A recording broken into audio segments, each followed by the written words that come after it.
Okay, welcome to Cornmill Veg Garden Year 2. So today we are harvesting garlic, the last bit of what we've got in the polytunnel from the veg that we've grown over the winter. So we've had quite a lot of carrots, loads and loads of salad, and then we'll see what we're going to get out of the garlic now. So let's go. So you can see on the way we've got a little bit of a similar setup to last year here, but we've changed the beds around.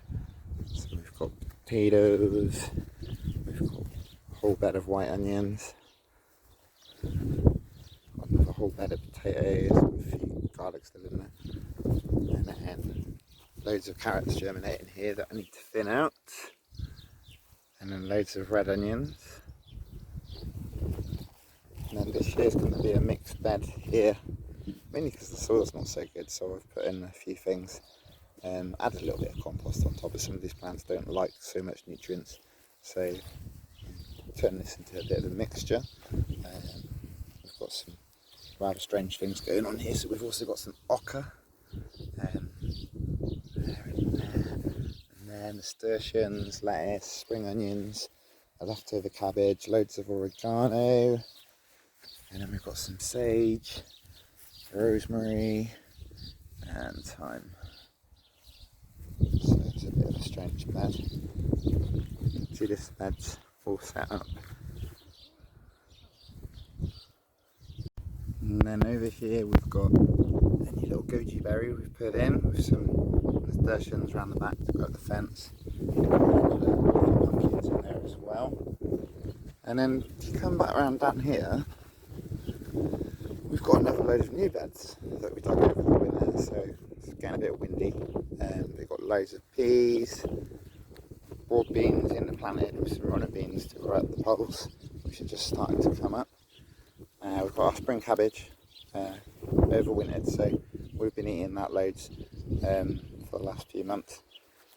And then we've got some shallots which are growing here, and more cabbage. Over to this one, we've got bologna beans growing here with some beetroot. Everything is very, very dry. And then another bed of potatoes, which is looking really good. And then a very new bed that was only done literally this week, planted up with corn, and then some pumpkins around the edges, so hopefully the corn will be germinating too. Around to my left, you can see we've got a lot of new fruit trees and cherry trees along the path. Down here we've got some Chinese artichoke growing in there, along with some more bologna beans at the back. And then if you come on down this way, so we are trying a few new things this year, things that I haven't grown before. This is one of them. It did get killed off in the frost, but it will come back, keeps coming back. So this is yacon. So we've got quite a lot of these. This is an Inca vegetable. Apparently it's a little bit like a potato crossed with a pear. So this one, last one's looking a little bit worse for wear obviously, but it will come back, believe me. So we've got 6 of those growing down there that should give us some pretty hefty tubers. New compost heap, moved it up to the veg area. It's much easier to have it in here. Obviously our water containers, some raised beds. The asparagus is doing all right. So that's now 2 years old, so we should hopefully be able to pick a little bit of it next year. Learning the art of patience with this one. Around here we've got a little bit of our tree nursery going on still.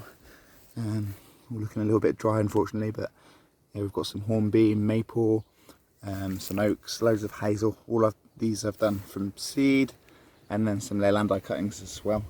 And then look at this vivid display. Oh my god.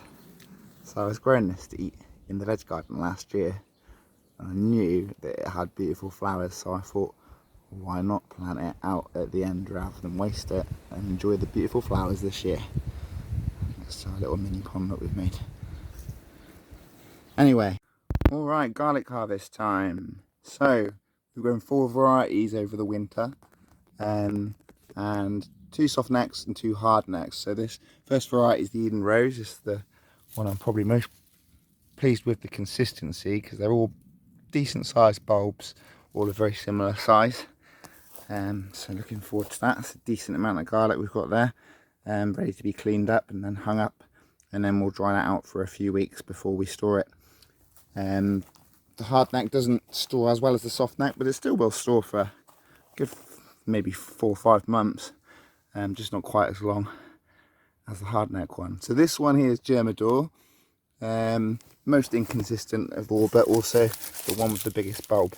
So that one, absolute monster, the biggest garlic of the year. But some smaller ones as well in there. But yeah, very mixed results with that one really, but definitely done well with some of these big ones. So those are our 2 hard necks. And then over here we've got our soft neck varieties. These will store a bit longer. So the Kingsman White, we've got some big bulbs, decent size. Just need to tidy all these up as well. Yeah, all good sizes, but there are some smaller ones in there as well. So again, a bit inconsistent. I'll probably put the Kingsman White in last place at the moment. And then our 4th variety is the Mesodrome. Very happy with this, very happy indeed. All nice big bulbs.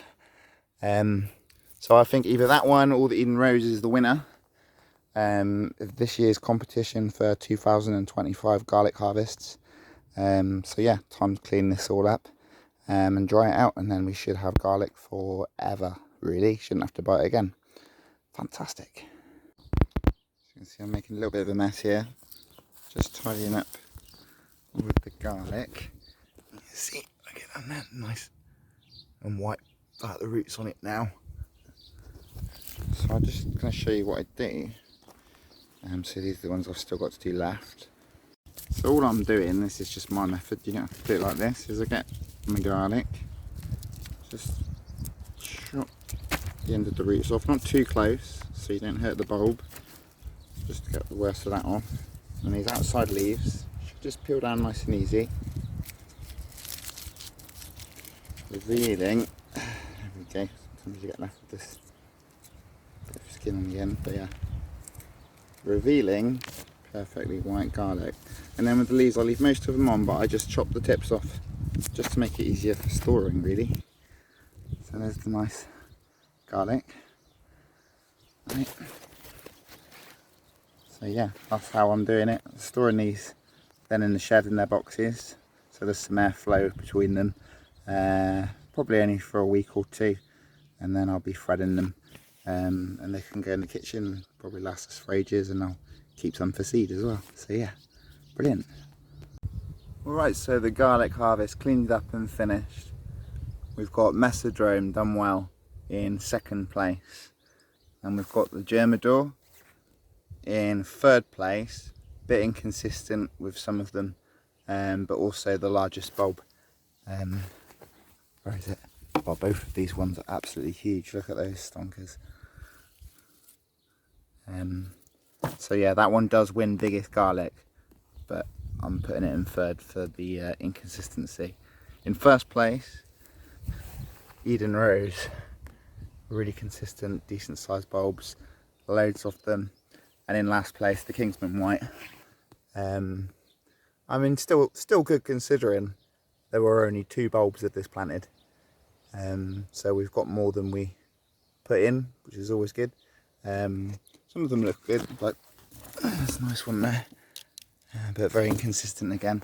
So definitely the winner, Eden Rose. Yeah, really nice bulbs.